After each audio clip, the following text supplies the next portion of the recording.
Сайн мэцхан уу бүгдээрэнд нь энэ өдрийн мэндийг хүргэе.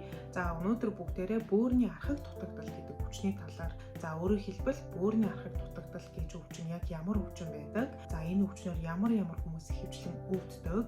Бид нар бөөрийн архаг дутагдал гэдэг өвчнөр өвдөхгүй байхын тулд юу юун дээр анхаарах вэ гэдэг талаар товчхон тодорхой мэдээлэлтэй болцгоё гэдэг үднээс өнөөдрийн бичлэгийг хийж байна. За тэгэхээр энэ өвчнийг ярихын тулд бид нэр бөөр гэдэг эрхтнийхээ талаар тодорхой хэмжээний мэдлэгтэй болоод цаашаа үргэлжлүүлээд явах нь зүг байх гэж бодож байна. За тэгэхээр бидний биед бөөр гэдэг эрхтэн хосоороо байдаг. Бөөр гэдэг эрхтэн одоо бидэнд байснараа ямар үүрэг үйл ажиллагаатай бөөр яг ямар ажил хийдэг эрхтэн бэ гэхээр нэгдүгээр бөөрийн хамгийн чухал үүрэг бол хоригжуулах үүрэгтэй. Өөрөөр хэлбэл бидний биед байгаа хортой бодисыг бөөр мань шүүж биеэс гадагшлуулдаг гэсэн үг. За хоёрдугаар бидний биеийн шингэний зохицуулганд бөөр маш чухал үүрэгтэй байдаг. За одоо жишээ нь бид нэр өдөрт 1-2 литр, 2-3 литр усыг ингээл маш их ус уугаад байна шүү дээ. Тэгэхээр энэ усын маань хэрэгтэй хэмжээний усыг бидний биед шингээгээд илүүдэл хэрэггүй усын биеэс гадагшлуулах ажлыг хэн хийдэг вэ гэхээр бөөр гэдэг эрхтэн маань хийдэг. Ийм чухал эрхтэн байгаа. За 3-дугаарт ясны эрүүл мэндэд маш чухал үүрэгтэй.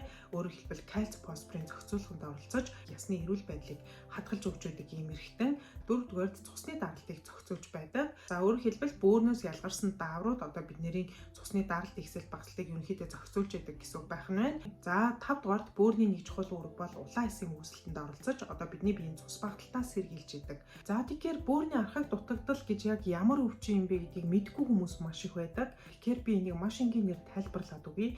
За тэгэхээр бөөр гэдэг эрхтэн маань хамгийн чухал үүрэг үйл ажиллагаа нь бол бидний биеийг хоригжуулах үүрэгтэй гэж хэлсэн. Бөөр маань одоо энэ хоригжуулах үйл ажиллагаа болон бусад өөрийнхөө хийх ёстой үүрэг үйл ажиллагаа биелүүлж чадахгүй үйл ажиллагаанд муудаад ажиллахгүй болсныг бид нэр бөөрийн архаг дутагдал гэж хэлдэг. За тэгэхээр бөөрийн дутагдал гэдэг өвчин маань дотроо бөөрийн цочмог дутагдал буюу хурц дутагдал, за бөөрийн архаг дутагдал гэж хоёр янзаар хуваагаад аваад үзчихдэг. За энэ нь юугаар ялгаатай юм бэ гэхээр бөөрийн цочмог дутагдал гэдэг маань янз бүрийн гинтийн осол, түлэгдэл, цус алдалт гэх мэтээс болоод бөөрийн шүх үйл ажиллагаа тодорхой хугацаагаар, түр хугацаагаар ингэж алдагдах байдлыг хэлдэг. Гэхдээ энэ маань эмчилгээний явцад эргэн сэрэгдэх бол бөөрийн архаг дутагдал гэдэг маань юу гэлдэг гэхээр ерөнхийдөө бөөрийн шүх үйл ажиллагаа маань эргэж сэргэхгүйгээр муудна гэсэн үг. Ажмаар эргэж сэргэхгүйгээр муудаад энэ маань 3 сараас дээшээ үргэлжлээд явахыг ерөнхийдөө бид нар бөөрийн архаг дутагдалд орж байна гэж хэлдэг байгаа. За тэгэхээр бид нар яг юунаас болоод ямар шалтгаанаас болоод бөөрийн архаг дутагдалд ороод байна вэ?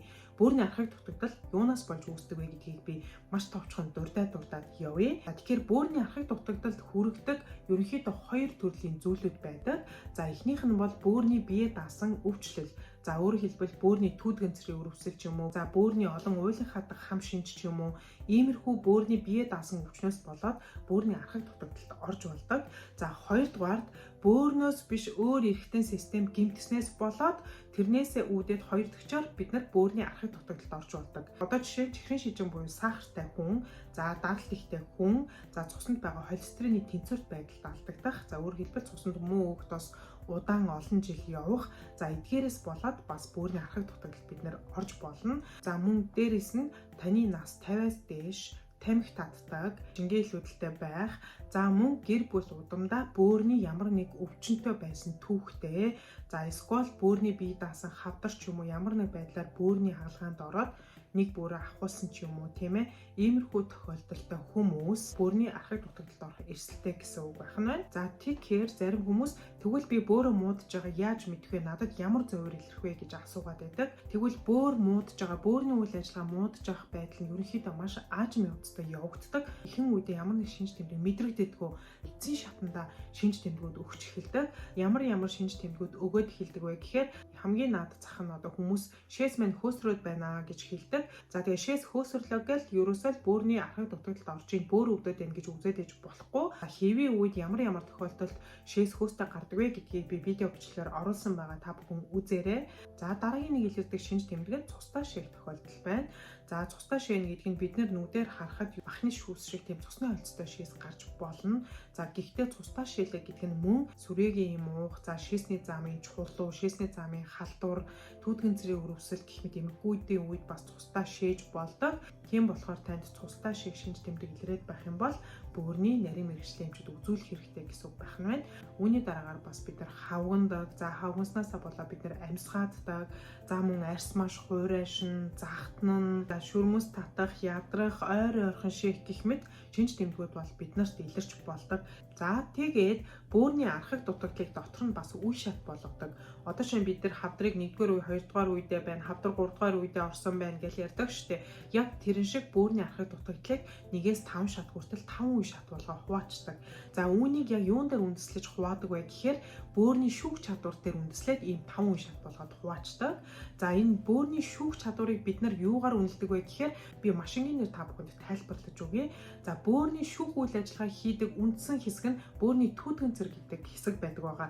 Энэ бөөрийн түүтгэн цэр гэдэг яг ямар хэсэг байдаг вэ гэхээр хялгасан судасны багцын бөөрийнхий хэсэг байдаг байгаа. За энэ маань хялгасан судасны багц байдаг учраас маш нарийн шүүлт тэнд явагдаж бидний биеийг хоргоожуулах үйл ажиллагаа тэнд хийгддэг гэсэн. Тэгэхээр тэр даралт ихсдэг хүнс, чихрийн шижинтэй хүмүүс, цуснд холестерины тэнцвэрт байдалд алдагдсан байгаа хүмүүс хамгийн түрүүнд юу гэмтдэг вэ гэхээр судасны хамт гэмтдэг шүү дээ. Тэгэхээр тэр бөөрөнд байгаа тэр бөөрийн шүүлтийг хийгээд байгаа тэр түүтгэн цэрийн хялгасан судаснуудыг очоод тэд нар чинь гэмтээгээд идэг гэсэн үг байна шүү дээ. Тэгэхээр бид нар энэ бөөрийн түүтгэнцрийн шүүх хурдан дээр маань тулгуурлаад бөөрийн архаг дутагдалд хүрэх явцыг бид нар дотор нь 5 үе шат болгодог гэсэн үг байна.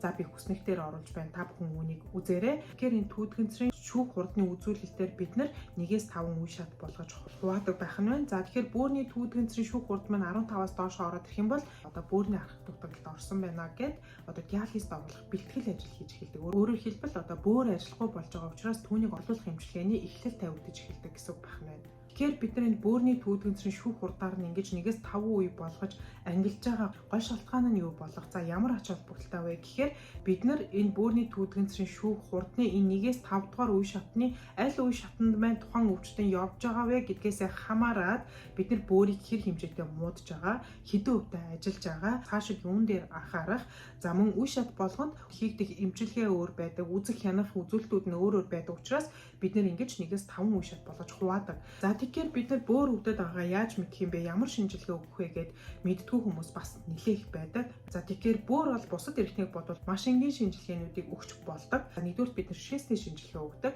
За шээсний үзүүлэлтүүд бол бөөрийн үйл ажиллагааг дүгнэхэд маш чухал үүрэг гүйцэтгэдэг. За шээсний шинжилгээ, цусны шинжилгээ, дээрээс нь бөөрийн түүтгэнцрийн шүүх хурд гэдэг бол маш чухал үзүүлэлт байх нь байна. Одоо миний саяхан хэлдэг 1-5 дугаар үе шатны аль төвшөнд явж байгаа вэ гэдгийг бөөрийн түүтгэнцрийн шүүх хурдаар бид нэр хэмждэг гэсэн.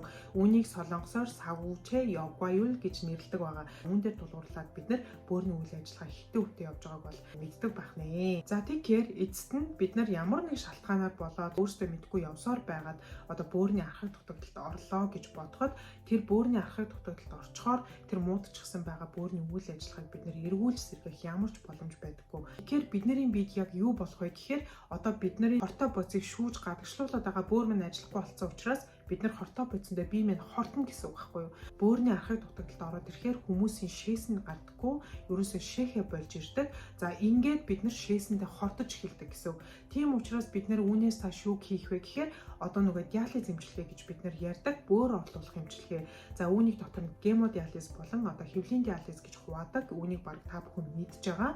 Тэгэхээр энэ эмчилгээгээр бид нар бөөрийн үйл ажиллагааг тодорхой хэмжээгээр одоо бөөрийг орлуулад ингээд явдаг. Ингэж явж байгаад эцэст нь бөөр шилжүүлэн суулгах хаалгаанд орох боломжтой байдаг. Тэгэхээр ерөнхийдөө хүмүүс ингээд диализд ороод яваад байвал болох юм байна гэж бодоод яваад байдаг. А гэхдээ диализ эмчилгээ гэдэг бол 100% бөөрийг орлуулж чадж байгаа юм бол биш. Ерөнхийдөө бөөрийн үйл ажиллагааны 11 орчмыг л диализ хийдэг гэсэн үг.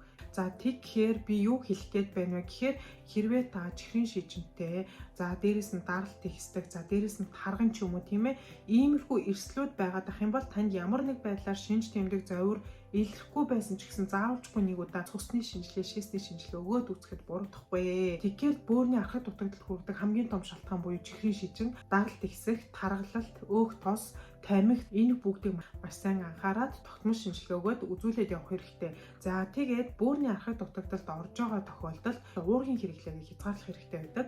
Яг тэгэхээр уург хэтэрхий хийдээх юм бол нөгөө бөөрийн дүүтгэнцрийн шүүх үйл ажиллагаанд маань ачаалал өгөөд байх гэсэн. Тэгэхээр тодорхой хэмжээгээр уург баг хэрэглэн, за шингэн баг хэрэглэн, давсны хэрэглээг хязгаарлан, за болж өгвөл тогтмол хөнгөж байдгаа дасгал хөлбөө хийгээд биеийн жингээ хэвэн аваад явах хэрэгтэй байдаг. За би яагаад бөөрийн архаг дутагдал гэдэг өвчний талаар видео хийж оруулах болсон бэ гэхээр энэ сүүлийн үед залуу хүмүүст маш их тохиолддог болчихсон.